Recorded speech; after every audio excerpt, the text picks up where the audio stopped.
Aš dabar gyvenu tokiame bute ir mano kaimynai rūko. Kartais cigaretes, kartais ne cigaretes. Ir mane tas įkvėpė dabar sukurti vaizdo įrašą apie tas žodis toks nemalonus, ane, pastebėjot? Priklausomybė. Man tai sukelia tokius jausmus tarsi, tipo, priklausomas, tai jau visam gyvenimui, tipo, nėra išsigelbėjimo jokio. Anoniminių alkoholikų ir alkoholikų susitikimuose kas kartą atėjęs žmogus turi pasakyti, aš esu priklausomas. Ir man tai žiauriai pjaunasi su Evangelija. Žinot, New Age taip pat yra žodžio galia labai stipri. Ir reikia atsargiai su žodžiais. Ne tai, kad čia yra kažkokie burtai ir bus tai, ką tu kalbi, bet tu gali prisišnekėt. Ir, ta prasme, įsivaizduok dabar tu, sakykim, turi kažkokią ligą ir tu sveiksti ir tu savo kartoji, aš sergu. Ta prasme, ir žiūrėkit, aš knisinėjausi šitoj temoj, ne vieną kartą. Ir aš žinau visą tą mąstymą, aš žinau, kodėl reikia tą sakyti, bet čia žiauriai žinokit, tai yra nesąmonė. Ir vienu žodžiu, pas mane kažkas iš kaimynų rūko.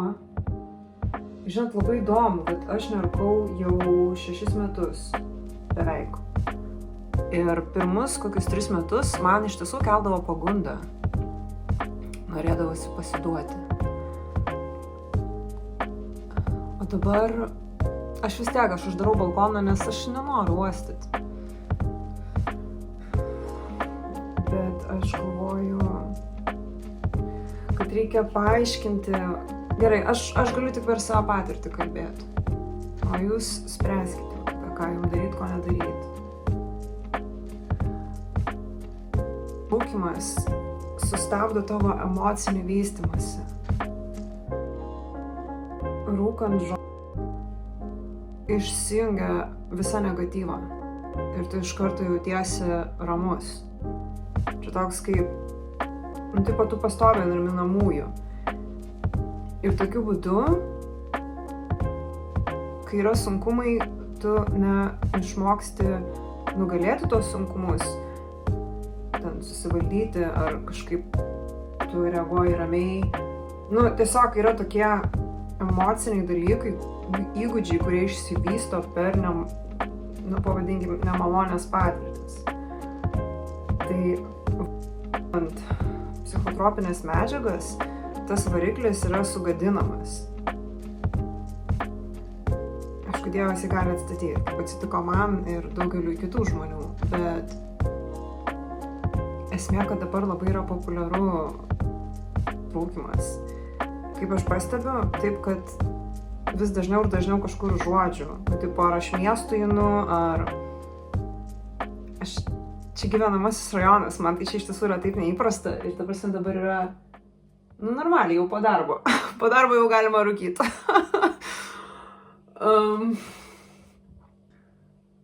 Vienu žodžiu yra apgaulė. Ten, kur yra kažkoks greitas būdas pajausti malonumą, tai yra apgaulė. Ir tai yra pinklės, į kurias galima labai labai įsiregzti, įsipainioti. Ir baisiausia, kad dažnai pasimas ateina po laiko.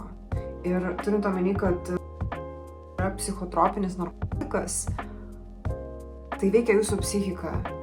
Jūs tikit ar netikit, suprantat ar ne, tai veikia jūsų elgesį, mąstymą, matymą į pasaulį. Čia gilus atodūsis, nes jaunatvė yra duota ne tam. Jinai duota tam, kad tu pastatytum savo gyvenimą, o ne gražiausius metus išeikvotum rūkant. Taip yra iš tiesų baisu Lietuvoj pasakot savo liudijimą. Nežinai, kas žiūri, ta prasme, bet esmė, kad Aš noriu pasakyti, kad aš buvau tas žmogus, kuriam buvo visiškai nieko svaigintis. Ir aš matau, kad tai eina iš kartos į kartą. Ir dabar tokie jauni vaikai, vienintelis kelias, išsilaisvinimas iš to yra tiesos pažinimas. Žinot, žiūrėjau dabar tokį festivalį Lietuvoje, 9 metus vyksta iš eilės. Norėjau užsiregistruoti savanorę, bet pavėlavau. Pasirodė, jau šiandien prasidėjo festivalis. Ir taip aš užklydau į jų puslapį, į jų YouTube'ą. Ir žinot, žiūriu aš tos žmonės. Negaliu sakyti, kad jie nepažįsta Kristaus.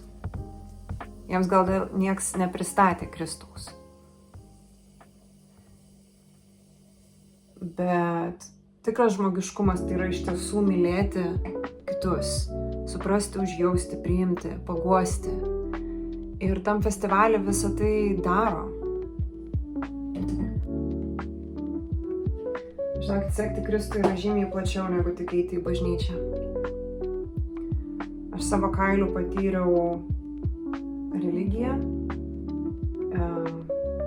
net iš tų žmonių, kurie nemano, kad jie yra religijų, bet jie yra. Taip, New Age'as irgi yra religija, bet esmė, kad šitame pasaulyje mes turim išmokti vieni kitiem atleisti, vieni kitus mylėti, vieni kitus suprasti, užjausti, paguosti, padėti vieni kitiems.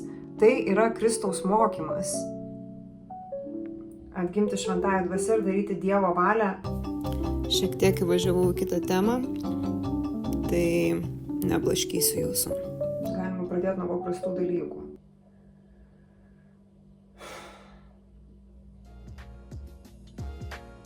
Aš nusivyliau,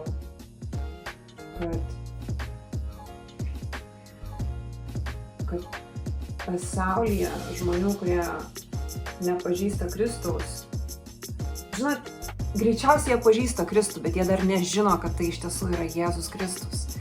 Nes visokie religingi melai neleidžia suprasti, kad tai yra Jėzus, kad tai yra Kristus, kad tai yra viešpats ir tai yra ta vienintelė meilė ir tiesa. Tai tam festivalė ten nėra jokių svaigalų. Dėl to norėjau paminėti. Labai gaila, kad nespėjau pasavanoriauti. Labai gaila.